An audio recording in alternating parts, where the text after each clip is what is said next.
You don't have to feel like a waste of space. You're original, cannot be replaced. If you only knew what the future holds. After a hurricane comes a rainbow. Maybe a reason why all the doors are closed, so you can open one that leads you to the perfect road. Like a lightning bolt, your heart will glow. When it's time, you'll know. You just got to ignite the light and let it shine. Just own the night like the 4th of July. 'Cause baby, you're a firework. Come on, show 'em what you're worth. Make 'em go as you shoot across the sky. Baby, you're a firework. Come on, let your colors burst. Make 'em go you're gonna leave 'em all in boom, boom, boom. Even brighter than the moon, moon, moon. It's always been inside of you. And now it's time to let it through, through, through. 'Cause baby, you're a firework. Come on, show 'em what you're worth. Make 'em go as you shoot across the sky. Baby, you're a firework. Come on, let your colors burst. Make 'em go you're gonna leave 'em all in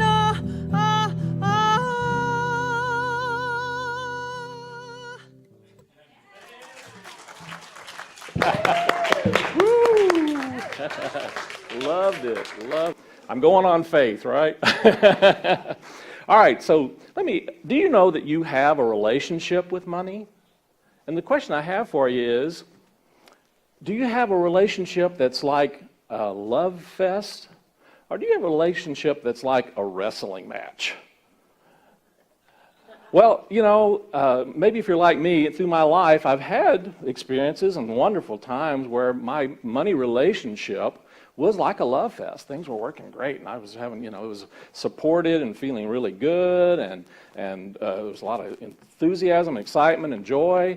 And then I've actually had the other as well, where my relationship with money was really much more, well, to be honest, it was actually much more like mud wrestling. It was kind of icky, and it was kind of, it was hard to really get a grasp on things and really hold on to something, Ever had that kind of experience? You know what I'm talking about? Well, one of the things I have been learning over the years, and this is one of the Ignite program I was telling you about, is kind of teaching me some things. And one of the things that I've become aware of is that when we heal this money relationship, whether we realize it or not, we're actually healing all of our relationships. Because money has this amazing connection to us, and we have all these kind of hooks and issues that we realize it or not around money. We have issues of safety and security. We have issues of value and worth. We have issues of power and control. You don't have to raise your hand on any of these. It's okay. But the thing of it is, one of the things I'm really getting and really helping people to understand is that we have a mind-body money connection. Let me say that again. We have a mind-body-money connection. And to prove that to you, I want to prove that to you. So I want to ask you, just use your imagination here, and just imagine that I've asked you to take out the largest denomination of bill that you have in your purse or wallet. And just take it out, imagine, look at the color of it, feel what it feels like, the texture, kind of roll it around your hands in your mind a minute. And now I'm going to ask you to give it to the person to your right. Stop. Notice what you immediately thought and felt, and notice what you felt in your body. Was it one of, fantastic, wow, I can't wait to give that? Or was it one of, or were there parts of your body that began to tighten? Did you notice that? And I'm going to suggest to you that that reaction, that thought, that feeling, that emotion, that, yes, body response is what is actually determining the level of your income, the level of your savings, the level of your debt, and the level of your goals around finances and money. Because I can tell you, when you tend to have that kind of experience over and over again when you deal with money, you find yourself not really wanting to deal with it a lot of times. And so one of the things that we do is we actually sometimes go blank on it, or we become hyper-focused on it. And that neither one of those actually work. So there's a couple of ways that we need to understand when we're in that space. First of all, I'm going to suggest to you that money in and of itself has a kind of intelligence. And I'll throw this in for the Unity folks. Charles Fillmore said that basically everything has an intelligence. And one of the things that's about money is this. There's a kind of intelligence in money, and that intelligence is actually responding to us. And it's responding in the ways that we are holding those kinds of thoughts, feelings, emotions, and yes, reactions. And we are conditioned with programmed beliefs and patterns around money. And we have emotional triggers that run through our nervous system around money. And we actually have what are called financial traumas. Yes, I do mean traumas. And traumas are those wounds that we have experienced sometime in our life. And a trauma doesn't necessarily mean a car wreck. It can be. But a trauma can be, it's not necessarily a war experience, but it can be. But it could be as simple as a baby being taken to a new babysitter that they're not familiar with or comfortable with. And that can be traumatic for a baby. And so it can be something, and I might think, well, that's, you can just get over that. Well, that's something that gets really embedded in our physical nature, believe it or not. We have body memories of things, and so we have visceral responses, and we often have visceral responses when we are dealing with our money and our finances. And so part of what I'm going to share with you is that there are ways that there's amazing processes that I learn and share and teach that we can use to be able to clear some of those patterns. But I want to talk a little bit about the intelligence of money before I get into that. See, the intelligence of money, it's kind of interesting because it's kind of an immature intelligence. It's not fully developed, you might say. In a sense, it's kind of like a small child. And when you think about the relationship you have with money, it's a lot like having a relationship with a small child. How many of you have kids? How many of you have grandkids? How many have nieces and nephews? When you are working and helping and having a relationship with a child, there's things that a child necessarily needs, right? And things that make that relationship richer and more beautiful and more viable. I absolutely love my grandbabies, of course, and they just bring great joy into my heart. But one of the things that that children need, of course, is they need a sense of safety, and they need love. They need encouragement. They need attention. The interesting thing about children is if they don't get attention in a positive way, how are they going to get it? They're going to act out, aren't they? Guess what? So does your money. If your money doesn't get positive attention, it's going to get it somehow. And you're going to experience that in a way that you perhaps don't want. And so you do need to give nurturing and love and caring and compassion, yes, compassion, to this thing we call money. And you have to have a lot of compassion to really be able to do that. And you have to give it a real, honest, positive attention. Because if you don't, it's going to demand it in some other way. You got that one? Okay. So, we have this relationship, and it's important for children, as we're helping children to grow and helping children to be in a healthy relationship with us. It's important that we not only nurture the child, but we also need to set boundaries, right? You need to set boundaries, and you have to have rules. The children need to know what's expected of them. Am I right? Yeah. Those who are teachers and parents, they need to know what's expected. Otherwise, they get really weird. If they don't know what's expected, they freak out, right? Guess what? So does your money. If your money doesn't know what's expected of it, it's going to freak out. And you're going to find that it goes all kinds of crazy ways and does all kinds of crazy things. Some of you know what I'm talking about, right? So, and the other thing that children need, of course, is they need guidance. They need some guidance. They need to kind of have an idea of what direction they need to be moving in to really, live their best life and to really, be the fullest of what they can be. And they need to have intentions, know what their intentions can be and what their possibilities are. Well, guess what? Money is the same way. Money is the same way. So, we have 3 steps that can really help us to heal our mind, body, energy, reactions, and programming with money. The first step is we have to heal our unconscious programming. We all have, whether we realize it or not, we have unconscious programming around money. And some of that's positive and some of it's not so positive. My suggestion is that a lot of the unconscious stuff that comes up for us is not necessarily that positive. We get all kinds of messages about money in our culture. How many of you ever heard that money's the root of all evil? Guess what? That's a mistranslation. It's just not the truth. I won't go into the translation of it right now, but I'm telling you, that's just not the reality. That's not the truth. How many have heard that money doesn't grow on trees? Yeah. You have to work hard for money. Tell me some others. Save, save, save, because you might need it. And you might need it because it might be a rainy day. There we go. That's what I was looking for. Okay. So we got this thing about we got to save for a rainy day. Well, guess what? If you save for a rainy day, you're most likely to have a rainy day. You got to spend money to make money. You got to spend money to make money. Well, that's an interesting concept, isn't it?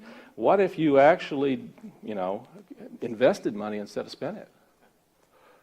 Wow, what a concept. So, we have these patterns, we have these belief systems, and interestingly enough, those are some that are more conscious in our world. But I'm going to suggest to you that early on in our life, we were influenced by our parents and our siblings and our school. And you could just take a second and just imagine yourself sitting around your house early on in your life, 6 or 7 years of age, and just kind of notice what was going on with your family around money. Were there conversations about money, and were those really wonderful, positive, loving conversations? Perhaps. But I bet you had some that weren't so. Am I wrong? And I'm going to suggest to you that we get messages from that. And those messages are not necessarily with words, but they are with energy, or with a feeling that we have, or an emotion that comes up for us. And just notice yourself in that situation and the emotions that came up for you when this was going on. And so part of our work in really healing our money relationship has to do with transforming and rewiring our brain and our physical system so that we're no longer buying the energy that we accepted as we were growing up around money that was not really supportive of us, that was not really bringing us more into that love fest kind of experience. And so part of the process that we do, that I teach, is called emotional freedom technique. Now, I'm not going to teach you that today. I'm just going to share with you there's a powerful process and tool that can help you to shift these messages. So the second thing that you need to do to be able to really heal this money relationship is you have to be open to knowing and understanding and paying attention to the emotional triggers that run through your nervous system. And when you think about money and finances, when I ask you to pull that bill out and, that's that visceral, emotional kind of thing that actually runs through your nervous system. And it's a physical thing. I had an experience many years ago of getting a massage. How many of you like massage? Massage is great, man. So I've been getting massage from this great massage therapist for years, and one of the things that happened was this massage therapist started massaging me over here on this side, and as she began massaging me, I just absolutely went into hilarious laughter. I couldn't stop. I could not stop laughing. And what I've discovered later is that, for most of my life, I had been actually somewhat ridiculed for my laugh. I don't know if you guys noticed that I have a kind of distinct laugh, but I had been ridiculed for that and was embarrassed of it, and I'd been pushing my laughter down. I'd been suppressing it. And it was in my body. It showed up in my body, and this massage therapist was just massaging this area, and all of a sudden this laughter just came pouring out of me. And I'll tell you, ever since that time, I like my laugh. I feel good about it. I think I've got a pretty bold, out there kind of laugh. And I have people in movie theaters will say, I knew you were there because I heard your laugh. So the point I'm making with that is that we have memories that are not just up here, they're in our bodies. And there are ways to actually shift those that allow us to have a relationship with money and finances that is calm and peaceful, that's clear, that's honest, that's sincere, that's open, that's accepting, that's receiving, and it's also generous and giving. And that in itself is a formula for really having a wonderful life, if you think about it. And so when we shift our relationship with money, we're not just shifting our relationship with money, we're shifting our relationship with all our relationships. We're shifting our relationship with ourselves, most of all. And we're shifting our relationship with our source. And so by healing a lot of the issues and the challenges and the things and the triggers that come up around money, you are actually transforming major aspects of all of your life. Now, the third thing I mentioned is that we do have to be open to healing some of our past. And most of the time, I've worked with clients on this, and what I've discovered is clients don't always know what their traumas are until we begin doing some of the process and some of the work.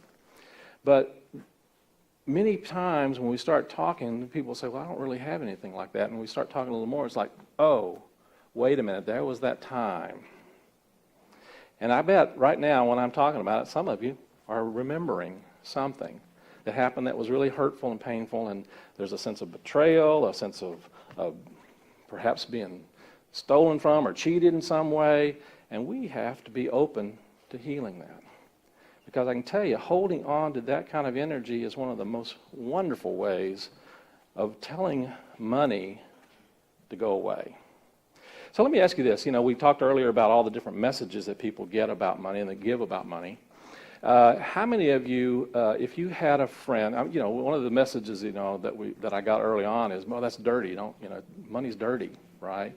And it's the root of all evil. How many of you, if you had a friend who thought you were dirty and the root of all evil, would hang around them? Well, I'm going to suggest to you, money's the same way. If you hold that kind of thought and feeling and energy around money, believe me, money is not going to hang around very long.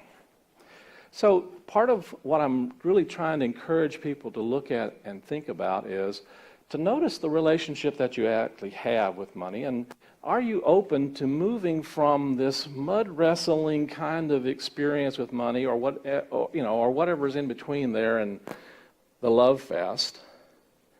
Are you ready to make that kind of a journey? Are you ready to make that kind of trip in your life? Isn't it time? Let me ask you something. How much does it cost you to wrestle in the mud with it? And my suggestion is it's cost you a lot, probably a lot more than you realize. And so what I'm inviting you to do is to really take the time to be open to healing whatever is going on inside of you, because I can assure you it's not the money that's creating what you're feeling. It's the feeling that's creating your money. And that's my lesson.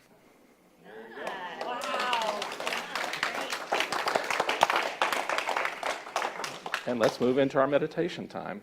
And then I'm going to scoot. As you breathe in the heart space, allow yourself to simply be open and receptive to the Spirit of love, of life, of prosperity, of abundance. And just ask yourself a simple question. What kind of relationship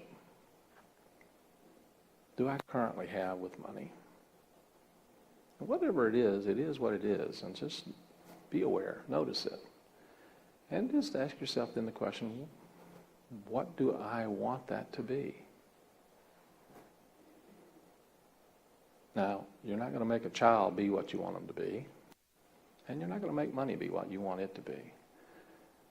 But you can help nurture that energy, that consciousness, that light in such a way that you have a beautiful, loving, supportive feeling and energy when you think about money. A feeling of safety and security, a feeling of well-being, a feeling of trust and knowing not just of money itself, but of the source and of yourself. So just relax into that place of peace and trust and well-being. I know that there's an amazing energy and power in this universe that is always trying to bless you, that is always trying to pour an even greater good in your life. And it oftentimes can come in the form of money. Not always. But it doesn't come in the exclusion of money. So just be open to healing whatever energies or thoughts or feelings or emotions or past experiences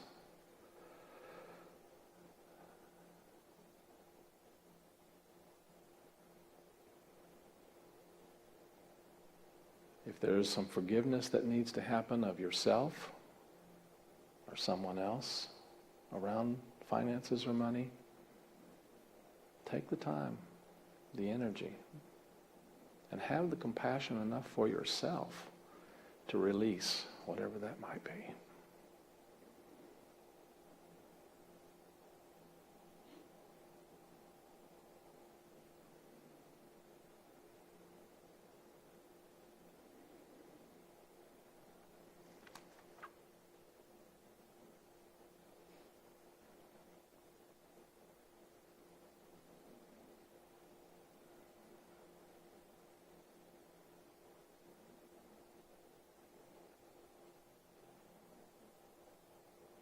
And just know that as that forgiveness works and happens, and you're freeing not only your relationship with money and finances, you're healing yourself and your life and all those that you share it with. Just let a feeling of joy come into your heart for knowing that the healing is already taking place. It is already happening. And give thanks. Take a nice deep breath. Let a feeling of gratitude come into your heart. Take another nice deep breath. Expand that energy of gratitude to those who are with you in this wonderful opportunity. Take another nice deep breath, and when you're ready, gently open your eyes and give thanks that it is so. Thank you, God. Amen. Namaste.